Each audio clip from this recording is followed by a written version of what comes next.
The ancient stone walls of Windsor Castle held many secrets, but none more mysterious than what happened on that foggy October evening. Queen Camilla walked through the dimly lit corridors with purpose, her footsteps echoing against the cold marble floors. The royal guards had grown accustomed to her late-night wanderings since becoming queen, but tonight felt different. Guard Captain James Morrison had served the royal family for over 20 years.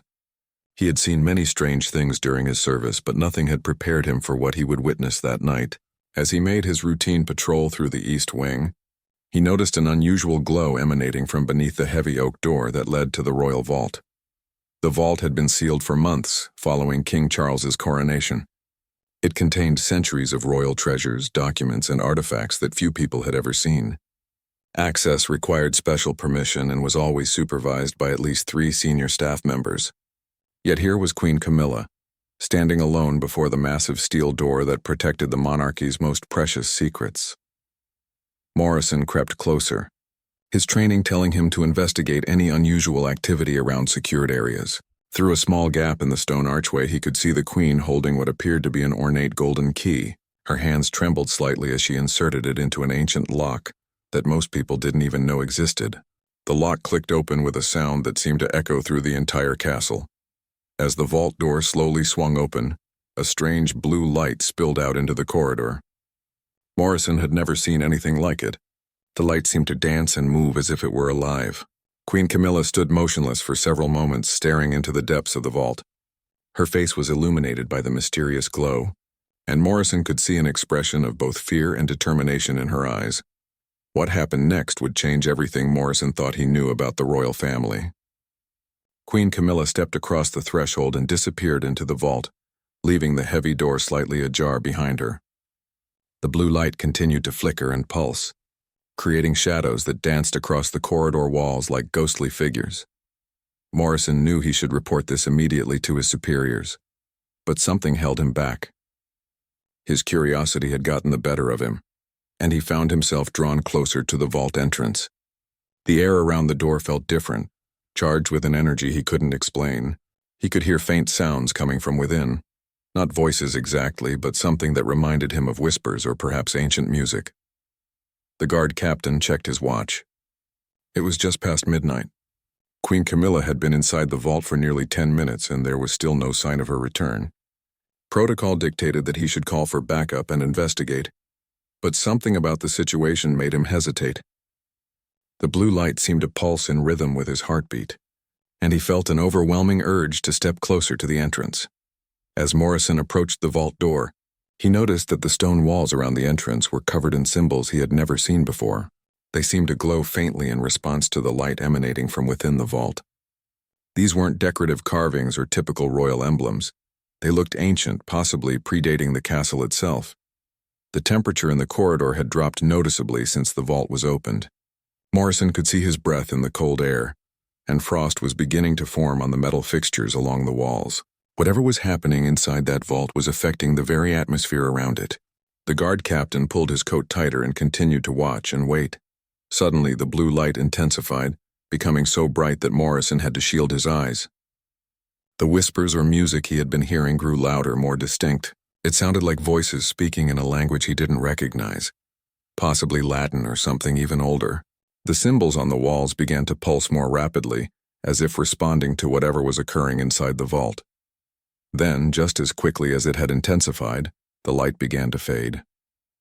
Morrison heard footsteps approaching the entrance from within the vault. Queen Camilla was returning, but as she stepped back into the corridor, Morrison could see that something about her had changed. Her eyes seemed brighter, more alert, and there was a strange energy radiating from her entire being. She carefully closed the vault door and turned the ancient lock, securing it once again. As she did so, the mysterious symbols on the walls gradually stopped glowing and returned to their normal stone appearance.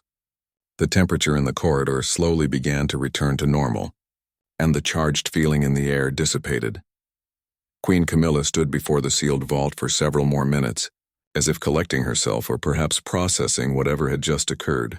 Morrison remained hidden, watching as she finally turned and began walking back down the corridor. Her movements seemed more confident, more purposeful than before. As she disappeared around the corner, Morrison emerged from his hiding place and approached the vault door. Everything appeared normal. The heavy steel door was securely locked, and there was no trace of the blue light or strange symbols. If he hadn't witnessed it himself, he might have believed he had imagined the entire episode. But Morrison knew what he had seen was real. Queen Camilla had accessed something in that vault that was far more significant than royal jewels or historical documents. Whatever she had encountered or activated in there had changed her somehow, and Morrison had a feeling that this was only the beginning of something much larger and more mysterious than anyone could imagine. The next morning brought an unusual atmosphere to Windsor Castle. Captain Morrison had barely slept, replaying the events he witnessed in the vault corridor over and over in his mind. He arrived for his morning shift earlier than usual, hoping to find some clue or explanation for what he had seen. The East Wing appeared completely normal in the daylight, with no trace of the mysterious events from the night before. As Morrison conducted his morning security briefing, he noticed that Queen Camilla seemed different during her usual morning walk through the gardens. She moved with a new sense of purpose, stopping to examine plants and flowers with an intensity he had never observed before. More peculiar still, everywhere she walked, the flowers appeared to bloom more vibrantly, and the grass seemed greener and more alive. The castle staff began whispering among themselves about small but noticeable changes. The head gardener mentioned that roses in the Queen's private garden had mysteriously bloomed out of season overnight. The kitchen staff reported that food stored in the royal pantries was staying fresher for longer periods. Even the castle's ancient stonework appeared to be self-repairing minor cracks and weathering that had been present for decades. Morrison decided to investigate the vault area during daylight hours. He requested permission to conduct a routine security inspection of the storage areas, which was approved without question. As he approached the vault entrance, everything appeared exactly as it should. The heavy oak door showed no signs of recent use, and the steel vault door beyond it was securely locked with its modern electronic systems. However, as Morrison examined the stone walls more carefully, he discovered something that made his blood run cold. The ancient symbols he had seen glowing the night before were still there, carved deeply into the stone. They had always been there, hidden in plain sight, disguised as decorative elements that no one had bothered to examine closely. These weren't recent additions. They were part of the castle's original construction, possibly centuries old. Research in the castle's extensive library revealed disturbing information about Windsor's history. Morrison found references to unexplained phenomena dating back to the castle's earliest days. Medieval chronicles mentioned strange lights, unusual plant growth, and reports of royals who seemed to possess extraordinary abilities after spending time in certain areas of the castle. One particular document, written by a monk in 1348, described a sacred chamber beneath the royal quarters where ancient knowledge sleeps, waiting for one worthy of its power. The monk wrote about a queen who had accessed this chamber during the Black Death, and subsequently seemed able to heal the sick with her touch. The parallels to what Morrison had witnessed were impossible to ignore. As days passed, the changes around Queen Camilla became more pronounced. She began taking interest in areas of royal duty that had never concerned her before. She started visiting hospitals and care facilities more frequently, and staff at these locations reported remarkable improvements in patient conditions after her visits. The media began calling it the Camilla effect, attributing the positive outcomes to her caring presence and renewed dedication to her royal duties. But Morrison knew there was more to it than simple dedication. He had begun keeping a detailed log of unusual occurrences around the castle. Plants in areas where the Queen spent time grew at accelerated rates. Old injuries that had plagued longtime staff members were mysteriously healing. Even the castle's aging electrical system seemed to be functioning more efficiently. The most significant change, however, was in Queen Camilla herself. She had always been well regarded for her charitable work, but now she seemed to possess an almost supernatural ability to comfort and inspire people. Her public appearances drew larger crowds than ever before, and people who met her reported feeling energized and hopeful for days afterward. Morrison's investigation led him to a restricted section of the Royal Archives, where he discovered a sealed file dating back to World War II. The file contained reports from guards who had witnessed similar phenomena during Queen Elizabeth's early years as a princess. The document suggested that certain members of the royal family had periodically accessed the vault for reasons that were never officially recorded. One report, written by a guard captain in 1943, described Princess Elizabeth entering the vault during the London Blitz. According to the report, London's air raid systems had been failing, and German bombers were successfully targeting civilian areas night after night. After the princess's visit to the vault, the city's defense systems began operating with unprecedented efficiency, and bombing accuracy dropped dramatically. The file contained a handwritten note from King George VI himself, stating that the burden of the crown includes responsibilities that cannot be shared with Parliament or the people, but which are essential for the protection and prosperity of the realm. The note went on to say that each generation of royals must decide for themselves whether to accept these additional responsibilities. Morrison realized he was uncovering evidence of a secret tradition that stretched back centuries. The royal vault wasn't just a storage facility for treasures, it was something far more significant. It appeared to be a repository of power or knowledge that certain royals could access in times of great need or transition. As he delved deeper into the historical records, Morrison found references to similar vaults in other royal residences around the world. Buckingham Palace, Balmoral, and even Sandringham all had areas that were sealed and accessible only to the monarch and their designated heirs. The pattern suggested a global network of these mysterious chambers, each connected to royal bloodlines in different countries. The implications were staggering. If these vaults contained some form of power or knowledge that enhanced the abilities of those who accessed them, it would explain many historical events that had previously been attributed to luck, intuition, or exceptional leadership. It might also explain why certain royal families had maintained their positions and influence across centuries of political upheaval. Morrison found himself at a crossroads. His duty as a royal guard was to protect the royal family and maintain their secrets. But his curiosity and sense of responsibility to understand what he had witnessed was overwhelming. He decided to continue his investigation carefully, documenting everything he discovered while being extremely cautious not to reveal his knowledge to anyone else. The changes in Queen Camilla continued to intensify. She had begun making subtle but significant changes to her royal schedule, focusing more on environmental causes, healthcare initiatives, and educational programs. Her speeches became more powerful and inspiring, and her presence at events seemed to energize entire communities.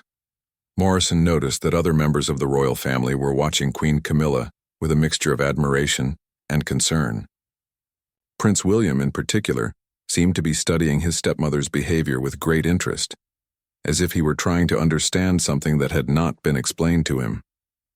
The dynamics within the royal family were shifting in ways that were not immediately obvious to outside observers, but were clear to those who knew what to look for. 3 weeks after that mysterious night, Captain Morrison discovered something that changed everything he thought he knew about Queen Camilla's vault visit. While organizing security footage from the castle's surveillance system, he found recordings from cameras positioned throughout the East Wing. What he saw in those recordings would haunt him for the rest of his life. The footage showed Queen Camilla approaching the vault entrance at 11:47 p.m., just as Morrison remembered. But what the recordings revealed next was impossible to explain using any rational understanding of reality. As Queen Camilla inserted the golden key into the ancient lock, the stone walls around the vault entrance began to shift and change, revealing passages and chambers that shouldn't have existed. The camera positioned directly above the vault entrance captured the most disturbing footage. When the vault door opened and the blue light emerged, the recording showed not just Queen Camilla entering the chamber, but also the presence of several translucent figures that appeared to be waiting for her inside. These figures, visible only in the strange blue light, seemed to be wearing clothing from different historical periods. Morrison watched in fascination and terror as Queen Camilla approached these ghostly figures and appeared to be engaged in conversation with them. The audio on the security footage was too distorted to make out specific words, but the interaction clearly lasted for several minutes. During this time, the blue light pulsed and swirled around all the figures, creating patterns that seemed to have meaning and purpose. The most shocking moment came when one of the translucent figures, wearing what appeared to be medieval royal robes, extended something toward Queen Camilla. As she accepted this offering, the blue light suddenly intensified to the point where the camera's sensors were completely overwhelmed. When the light faded and the camera readjusted, Queen Camilla was alone in the vault, but she was visibly changed, not just in demeanor, but in some fundamental way that the camera couldn't quite capture. Morrison immediately checked the backup security systems and discovered that all other cameras in the castle had malfunctioned during the exact time period when Queen Camilla was in the vault. The probability of such a widespread technical failure occurring naturally was virtually impossible. It seemed clear that whatever had happened in that vault had the power to interfere with modern electronic systems. More disturbing still was what Morrison found when he examined the historical archives more carefully. The translucent figures he had seen in the footage matched descriptions and portraits of former queens and female royals who had lived in Windsor Castle over the centuries. One figure particularly resembled Queen Elizabeth I, while another bore a striking resemblance to Queen Victoria in her younger years. Morrison realized he was witnessing evidence of something that challenged everything he understood about life, death, and the nature of royal power. The vault wasn't just storing physical treasures. It appeared to be a meeting place where current royals could communicate with the spirits or consciousness of their predecessors. This would explain the ancient symbols, the mysterious blue light, and the dramatic changes in Queen Camilla's abilities. The implications were staggering. If the royal family had access to the wisdom and knowledge of centuries of previous monarchs, it would explain their ability to navigate complex political situations, make decisions that seemed impossibly prescient, and maintain their relevance across changing historical periods. The monarchy wasn't just a bloodline. It was a continuous stream of consciousness that connected past, present, and future. Morrison's investigation took on new urgency when he discovered that similar vault visits had occurred at crucial moments throughout British history. Records showed mysterious nocturnal activities in royal vaults before major decisions like the declaration of war, the granting of independence to colonies, and significant policy changes that had shaped the modern world. One particularly revealing document described Queen Victoria's multiple visits to the Balmoral Vault during the Irish potato famine. According to the official records, her relief efforts were remarkably effective and seemed to be guided by an almost supernatural understanding of what needed to be done. The timing and efficiency of the aid distribution saved hundreds of thousands of lives and prevented what could have been a complete humanitarian catastrophe. Similarly, records from World War I showed that King George V had accessed the Windsor Vault repeatedly during the conflict. His decisions regarding military strategy, alliance building, and domestic policy during this period were credited with helping Britain survive the war. The official histories attributed this to his excellent advisors and natural leadership abilities. But Morrison now suspected there was another explanation. The pattern became clearer as Morrison examined more recent events. Queen Elizabeth II's long and successful reign, her ability to modernize the monarchy while maintaining its essential character, and her uncanny knack for making the right decisions, at crucial moments all took on new meaning, when viewed through the lens of what Morrison had discovered. He began to understand that Queen Camilla's visit to the vault wasn't random or impulsive.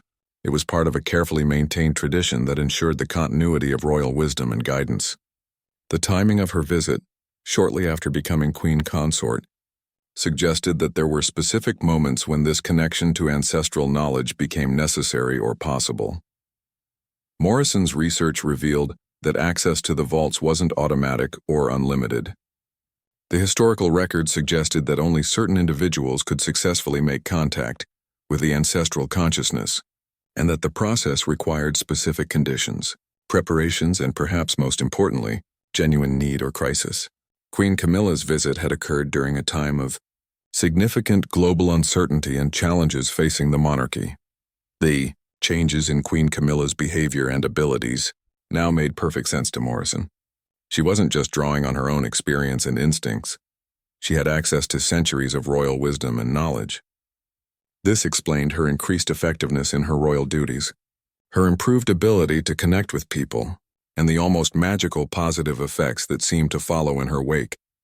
But Morrison also realized that this knowledge came with enormous responsibility and potential danger. The historical records contained warnings about the risks of accessing the vault consciousness. Some royals who had attempted to make contact had been overwhelmed by the experience and had never fully recovered. Others had become obsessed with the power and knowledge they had gained, leading to serious consequences for themselves and the kingdom.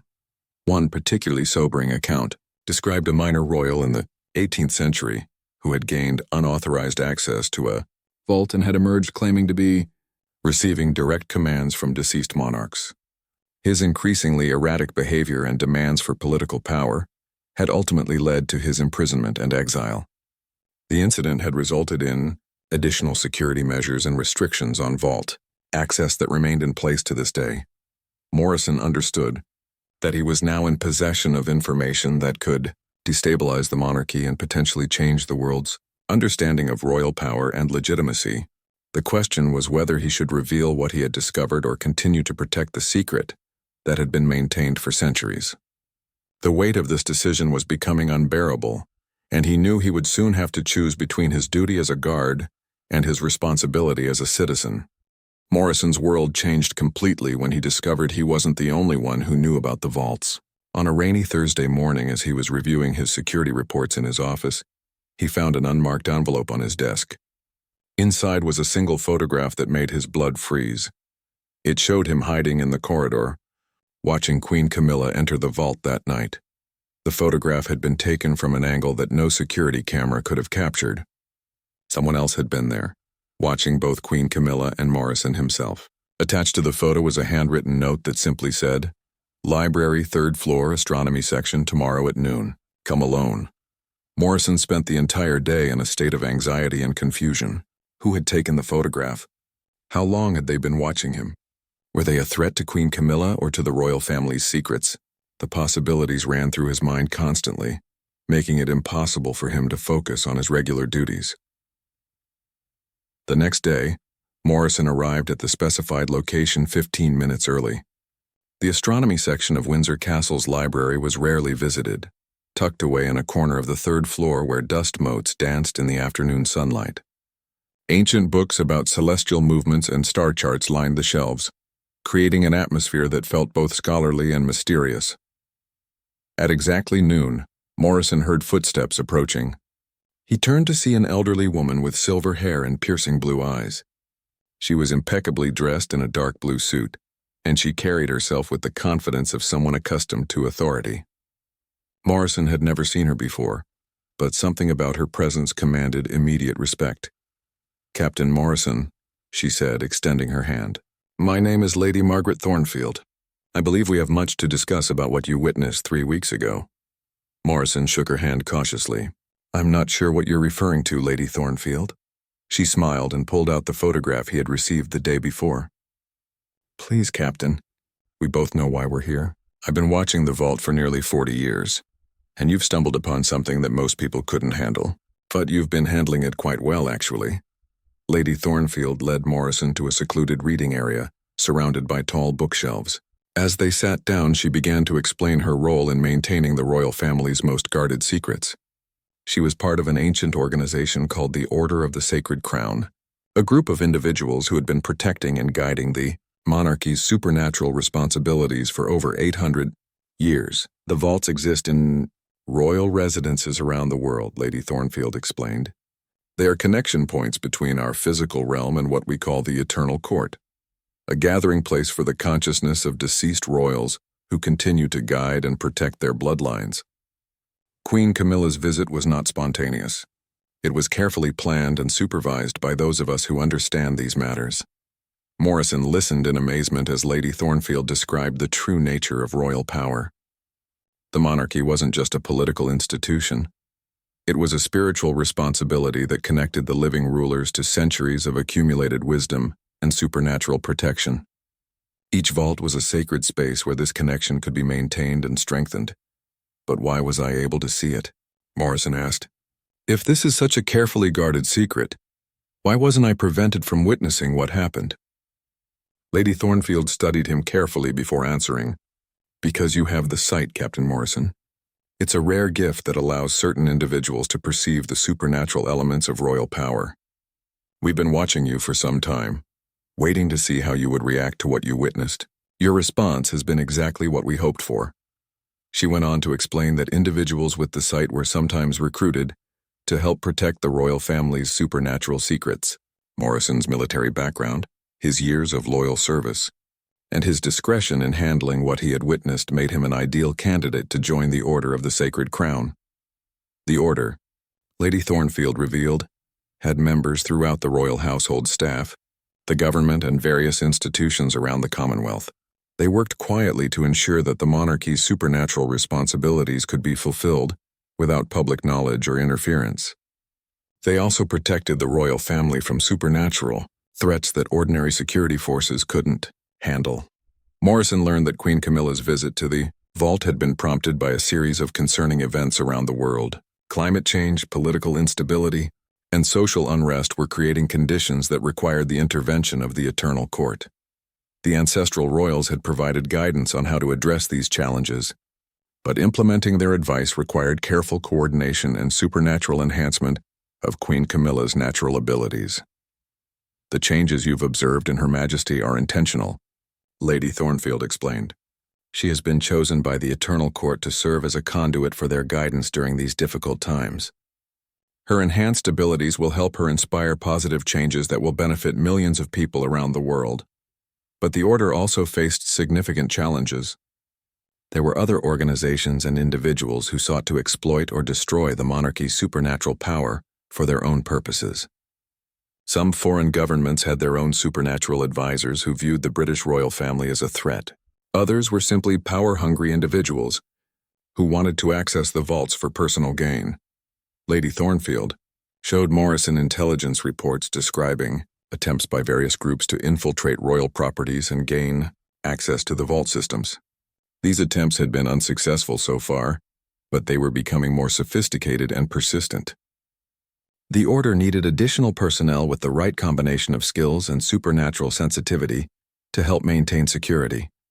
Morrison felt overwhelmed by the magnitude of what he was learning. His entire understanding of reality had been turned upside down in the space of a few weeks.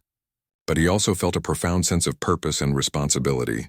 If what Lady Thornfield was telling him was true, then he had been given the opportunity to serve his country and the royal family in ways that went far beyond ordinary security duties. "What would joining the Order mean for me?" Morrison asked. "It would mean accepting a sacred trust that has been maintained for centuries," Lady Thornfield replied. "You would continue your regular duties as a guard captain, but you would also receive additional training in supernatural security matters. You would learn to recognize and respond to threats that ordinary security personnel couldn't detect, and you would become part of a brotherhood dedicated to protecting not just the royal family, but the spiritual foundation of the monarchy itself." She handed him an ancient-looking medallion bearing symbols similar to those he had seen on the vault walls. "This belongs to you if you choose to accept it, but understand that once you join the Order, there is no going back. The knowledge you would gain and the responsibilities you would accept would be with you for the rest of your life." Morrison held the medallion in his hands, feeling its weight and the subtle warmth it seemed to emit. He thought about Queen Camilla's transformation, the positive changes he had witnessed around the castle, and the possibility that he could play a role in protecting and supporting these beneficial developments. Looking back at Lady Thornfield, Morrison made his decision. "I accept." As soon as the words left his mouth, the medallion in his hands began to glow with the same blue light he had seen emanating from the vault. The symbols on its surface became clearly visible, and Morrison felt a surge of energy and knowledge flowing through him. He suddenly understood things about the castle, the royal family, and his own abilities that he had never known before. Lady Thornfield smiled approvingly. "Welcome to the Order of the Sacred Crown, Captain Morrison. Your real service to the monarchy is just beginning."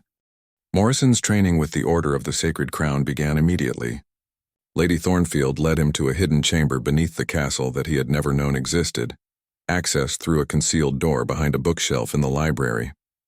The chamber was filled with ancient books, artifacts, and training equipment that looked like it belonged in a museum rather than a security facility. "The first thing you must understand," Lady Thornfield explained as they descended the stone steps, "is that the royal family's supernatural abilities are not unlimited or without cost.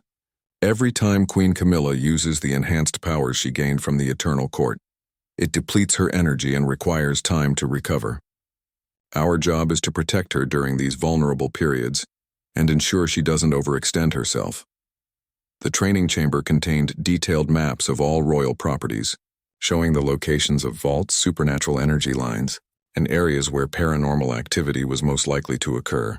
Morrison learned that Windsor Castle sat at the intersection of several ancient ley lines, making it one of the most powerful supernatural locations in Britain. This explained why so many important royal ceremonies and decisions took place there.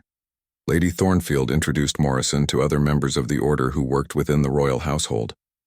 There was Thomas, the head groundskeeper, whose job included maintaining the supernatural integrity of the castle gardens. Sarah, a senior maid, monitored the spiritual atmosphere within the residential areas and reported any unusual supernatural activity. Even Dr. Williams, the royal physician, was a member who specialized in treating the physical effects of supernatural encounters. Morrison's enhanced perception, now fully activated by the medallion, allowed him to see things that had always been hidden from ordinary view. The castle was alive with supernatural energy, flowing through channels carved into the stone walls centuries ago. Certain rooms glowed with residual power from important historical events. The vault area pulsed with a steady rhythm like a supernatural heartbeat.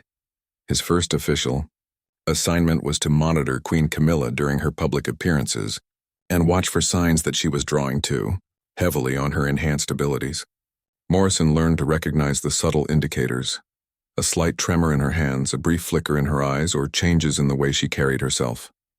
When these signs appeared, it was his job to discreetly signal for her schedule to be adjusted to allow for rest and recovery. During his second week of training, Morrison witnessed Queen Camilla use her abilities during a visit to a children's hospital. As she moved through the wards, spending time with sick children and their families, he could see streams of golden energy flowing from her to the patients. Several children who had been listless and unresponsive became alert and animated after her visits. One child who had been unable to speak for weeks suddenly began talking to his parents.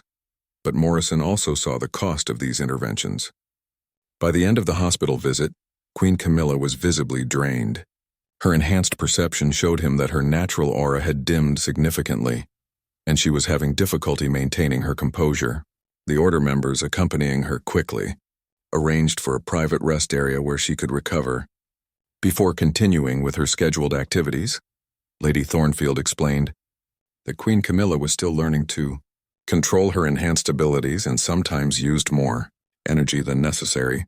The Eternal Court provides power, but wisdom in using that power must be developed through experience. Her Majesty is progressing well, but she still needs guidance and protection as she learns. Morrison's training also included learning about the threats the order faced. Not all supernatural entities were friendly to the royal family.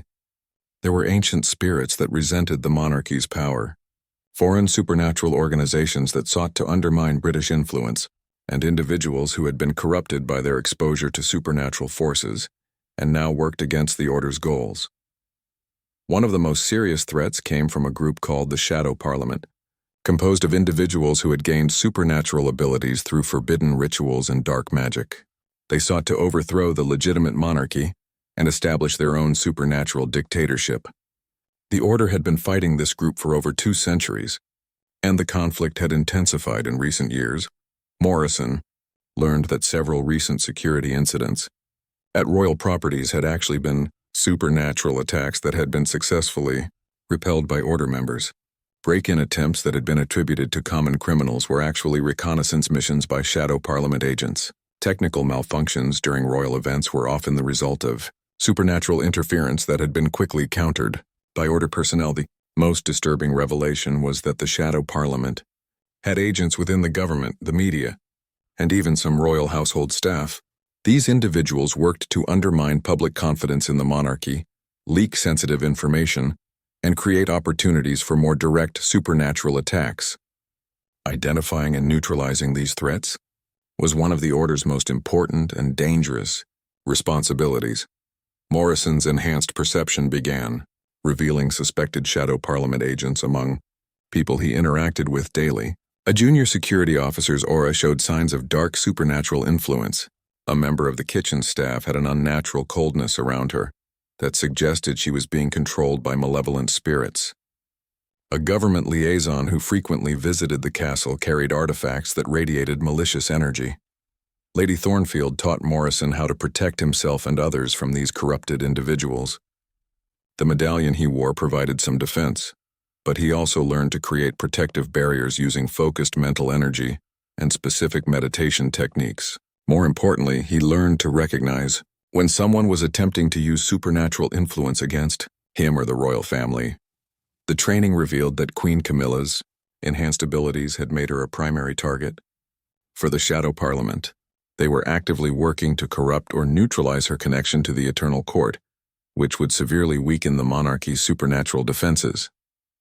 Several recent attempts had been made to infiltrate her personal staff with compromised individuals who could sabotage her from within. Morrison realized that his role as a guard captain had taken on dimensions he had never imagined. He wasn't just protecting the royal family from physical threats. He was defending them against forces that could destroy their minds, souls, and supernatural abilities. The responsibility was enormous, but he felt prepared to accept it.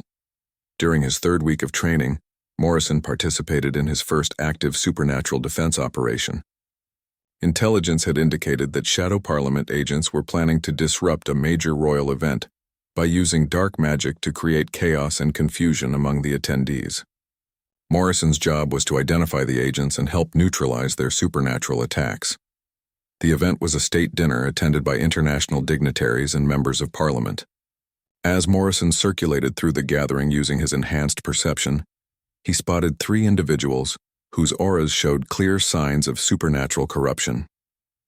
They were positioned strategically around the ballroom and appeared to be preparing for a coordinated attack. Working with other order members, Morrison helped create a protective barrier around Queen Camilla, while the corrupted agents were quietly removed from the event. The operation was successful, and most attendees never realized that anything unusual had occurred. But Morrison understood that this was just one of many ongoing battles in a war that most people didn't even know was being fought. As his training progressed, Morrison began to appreciate the enormous burden carried by Queen Camilla and other members of the royal family. They were not just ceremonial figures or political leaders. They were warriors in a supernatural conflict that had been raging for centuries. Their enhanced abilities came with great power, but also with great responsibility and constant danger. Morrison's loyalty to the royal family deepened as he understood the sacrifices they made and the threats they faced. He was no longer just a guard protecting them from ordinary criminals and terrorists. He was a guardian defending them against forces that sought to destroy the very foundations of civilization and human freedom. 2 months after Morrison joined the Order of the Sacred Crown, a crisis emerged that would test everything he had learned. Intelligence reports indicated that the Shadow Parliament was planning their most ambitious attack yet, a direct assault on the Windsor vault during Queen Camilla's next scheduled communion with the Eternal Court. Lady Thornfield called an emergency meeting of all order members at Windsor Castle. The atmosphere in the hidden chamber was tense as she briefed them on the intelligence they had gathered. The Shadow Parliament had somehow learned the timing of Queen Camilla's next vault visit and had spent months preparing a coordinated, supernatural attack designed to sever her connection to the ancestral spirits permanently. If they succeed, Lady Thornfield explained, her face grave, Queen Camilla will lose her enhanced abilities completely, and worse, the disruption could damage the vault's connection to the Eternal Court. It could take decades to repair the damage, leaving the monarchy vulnerable during some of the most challenging times in modern history. Morrison felt the weight of responsibility settling on his shoulders. His training had prepared him for supernatural threats, but nothing on this scale. The Shadow Parliament was planning to use a combination of dark magic, corrupted artifacts, and possessed agents to create a supernatural storm that would overwhelm the vault's defenses during the most vulnerable moment. When Queen Camilla was in direct communion with the Eternal Court, the attack was scheduled to coincide with a rare astronomical alignment that occurred only once every 19 years. During this alignment, the barriers between the physical and spiritual realms became thinner, making both communication with the Eternal Court easier and supernatural attacks more powerful. The Shadow Parliament had been waiting years for this opportunity. Lady Thornfield revealed that they had intercepted communications, suggesting the Shadow Parliament had recruited supernatural entities from other cultures and traditions to assist in their attack. Ancient Celtic spirits that resented the Norman conquest, Roman ghosts still bitter about being driven from Britain, and even darker entities from beyond human understanding had been promised rewards in exchange for their assistance. Morrison's enhanced perception had been growing stronger over the past months, and he could now sense the approaching supernatural storm building around the castle. The very air felt charged with malevolent energy, and shadows seemed to move independently of their sources. Even the castle's stone walls appeared to be responding to the threat, with the ancient protective symbols carved into them beginning to glow, faintly with defensive energy. The order's strategy involved creating multiple layers of protection around the vault while Queen Camilla was inside. Morrison would be positioned at the outer perimeter, using his enhanced perception to identify and intercept Shadow Parliament agents before they could get close to the vault entrance. Other Order members would maintain protective barriers at key points throughout the castle. 3 days before the planned attack, Morrison noticed unusual activity among the castle staff. Several individuals who had never shown signs of supernatural corruption suddenly began displaying the telltale aura distortions that indicated they had been compromised. The Shadow Parliament had apparently succeeded in turning some of the household staff into unwitting agents through supernatural possession or mental manipulation. Working with other Order members, Morrison helped identify and quietly isolate the compromised staff members. This was delicate work, as they needed to prevent the possessed individuals from carrying out their missions without alerting the Shadow Parliament that their agents had been discovered. The Order used a combination of protective rituals and mild memory modifications to neutralize the threat while protecting the innocent people who had been manipulated. As the night of the attack approached, Morrison could feel the supernatural tension building to almost unbearable levels. The temperature around the castle dropped significantly, despite it being late spring. Electronic systems throughout the building began experiencing mysterious malfunctions. Even the castle's animals, the horses in the royal stables, the guard dogs, and even the ravens in the grounds became agitated and restless. Queen Camilla, meanwhile, was preparing for what everyone understood might be the most important communion with the Eternal Court in decades. The ancestral spirits had been providing guidance on how to address the growing global crises, but the Shadow Parliament's attack threatened to cut off this vital source of wisdom, just when it was needed most. On the night of the attack, Morrison took his position in the East Wing corridor, the same place where he had first witnessed Queen Camilla entering the vault. But now, instead of hiding in curiosity, he stood openly as a guardian, wearing his Order medallion and carrying protective artifacts that Lady Thornfield had provided. His enhanced perception was fully activated, allowing him to see supernatural threats that would be invisible to ordinary security personnel. At 11:30 p.m., 30 minutes before Queen Camilla was scheduled to enter the vault, the first wave of the attack began. Morrison saw them coming before they materialized fully. Dark shapes moving through the walls and shadows, entities that had no physical form, but radiated hatred and malicious intent. These were the advanced scouts, probing the castle's defenses and looking for weaknesses. Morrison activated his first line of defense, a protective barrier that created a zone of sanctified space around the vault entrance. The dark entities recoiled from this barrier like smoke from a flame, but they didn't retreat. Instead, they began circling the perimeter, testing its strength and looking for gaps they could exploit. As Queen Camilla approached the vault entrance, Morrison could see that she was already beginning to glow with the same blue light that emanated from the vault itself. Her connection to the Eternal Court was activating in preparation for the communion, making her both more powerful and more vulnerable to supernatural attack. The second wave of the assault arrived, just as Queen Camilla inserted the golden key into the ancient lock. This time, the attackers were more substantial, corrupted spirits of former royal servants who had been turned against their former masters by the Shadow Parliament's dark magic. These entities retained enough human intelligence to be truly dangerous, and they knew the castle's layout and security procedures intimately. Morrison found himself engaged in supernatural combat, unlike anything he had trained for.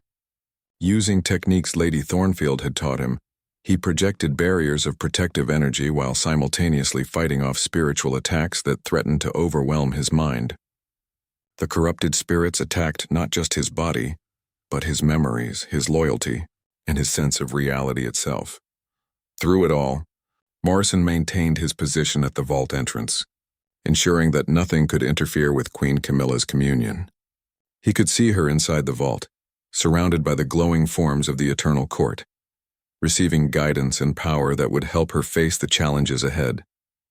But he could also see the Shadow Parliament's ultimate weapon beginning to manifest, a presence so dark and powerful that it made the air itself seem to writhe in pain.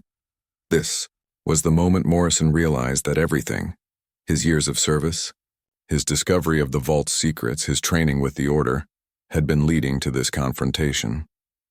The fate of the monarchy, and perhaps much more, would be determined by his ability to hold the line against forces that wanted to plunge the world into supernatural darkness. The ultimate weapon of the Shadow Parliament materialized as a towering figure wreathed in darkness, its presence so malevolent that the ancient stones of Windsor Castle itself seemed to recoil. Morrison recognized this entity from his training materials.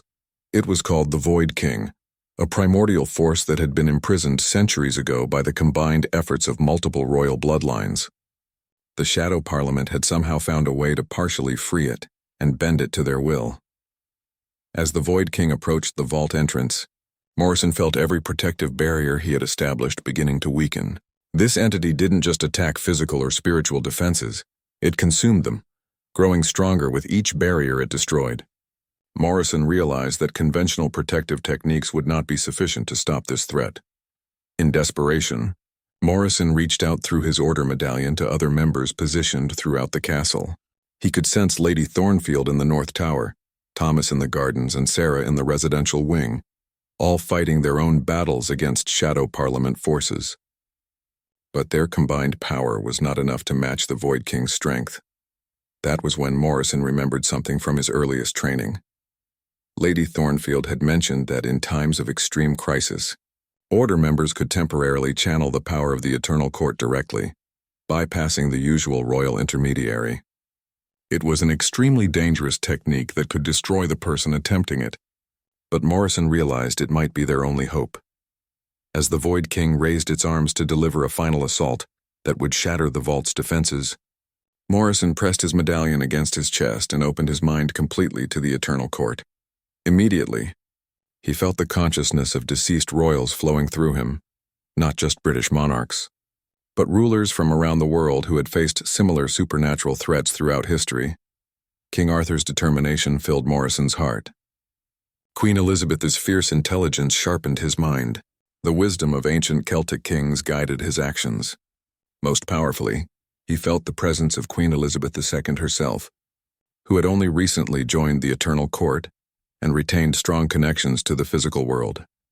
Channeling this combined royal power, Morrison stepped directly between the Void King and the vault entrance. The dark entity's attacks, which had been overwhelming moments before, now struck barriers of golden light that seemed unbreakable. Morrison had become a conduit for centuries of accumulated royal authority, and even the Void King could not easily overcome such power. Inside the vault, Queen Camilla's communion with the Eternal Court intensified as she sensed the battle raging outside.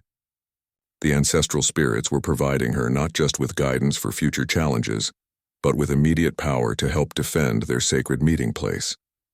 The blue light emanating from the vault began to pulse in rhythm with Morrison's golden barriers, creating a harmony of protective energy that reinforced both defenses.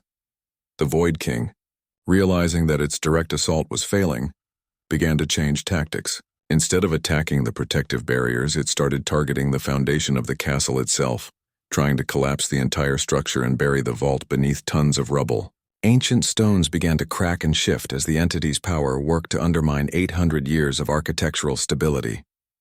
Morrison felt the other Order members joining their power to his own, creating a network of supernatural protection that encompassed the entire castle. Lady Thornfield's decades of experience provided strategic coordination. Thomas's connection to the land itself helped stabilize the foundation. Sarah's intimate knowledge of every room and corridor allowed the protective network to flow efficiently throughout the building. Together, they managed to not only halt the Void King's attack but begin to push it back. The entity, which had seemed invincible when it first manifested, found itself facing the combined will and power of every person who had ever sworn to protect the British monarchy. This included not just the current order members and the Eternal Court, but the spiritual essence of countless guards, servants, advisors, and loyal subjects who had given their lives in service to the crown over the centuries. Queen Camilla emerged from the vault at the climax of this supernatural battle, but she was no longer the same person who had entered. Her communion with the Eternal Court had been deeper and more complete than ever before. Enhanced by the crisis that had threatened their sacred meeting place, she radiated power and authority that was both ancient and thoroughly modern, combining the wisdom of her predecessors with her own unique strengths and insights. Working together, Queen Camilla and the Order members began the process of not just defeating the Void King, but re-imprisoning it in the supernatural dimensions where it belonged. This required precise coordination and enormous expenditure of energy, but they had been preparing for exactly this type of threat for centuries. The techniques they used had been passed down through generations of Order members and refined through countless, smaller battles against supernatural enemies. As the Void King was gradually forced back into its prison, the other Shadow Parliament forces found their own power rapidly diminishing. The corrupted spirits and possessed agents that had been attacking throughout the castle were suddenly cut off from their source of supernatural strength. Without the Void King's power to sustain them, they quickly dispersed or returned to their natural state. The immediate threat was over, but Morrison and the other Order members knew that this victory had come at a significant cost. The Shadow Parliament's attack had revealed weaknesses in their defenses that would need to be addressed. More concerning, the fact that the Void King had been partially freed suggested that the Shadow Parliament had access to knowledge and power that the Order had not previously recognized. In the days following the battle, Morrison worked with Lady Thornfield and the other Order members to analyze what had happened and prepare for future threats.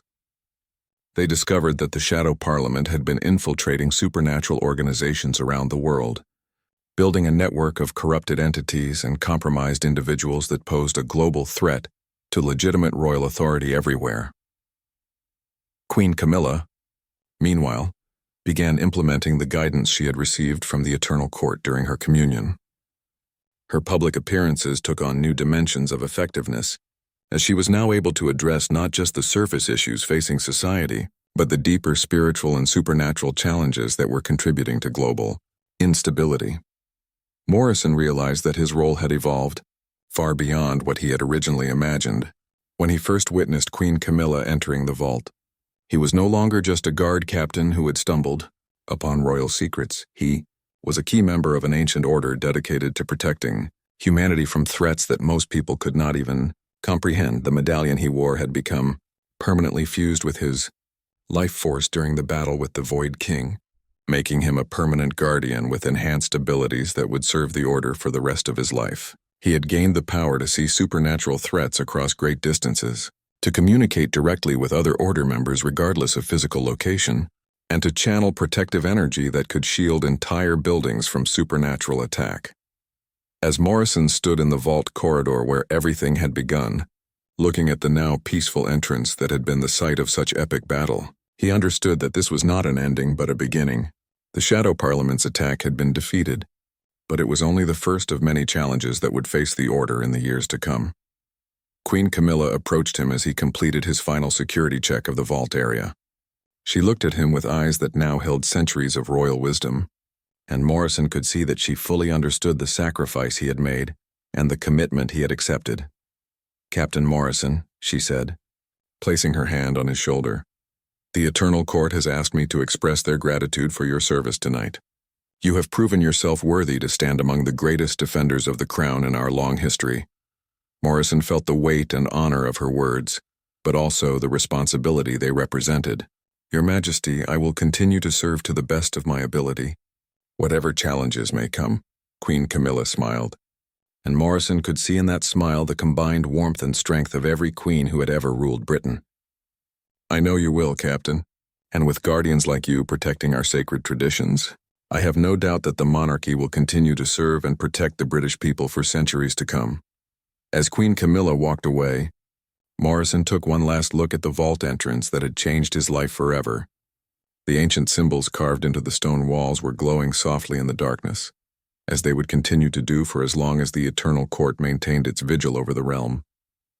Morrison touched his medallion, feeling the connection to his fellow order members and to the royal bloodline they all served.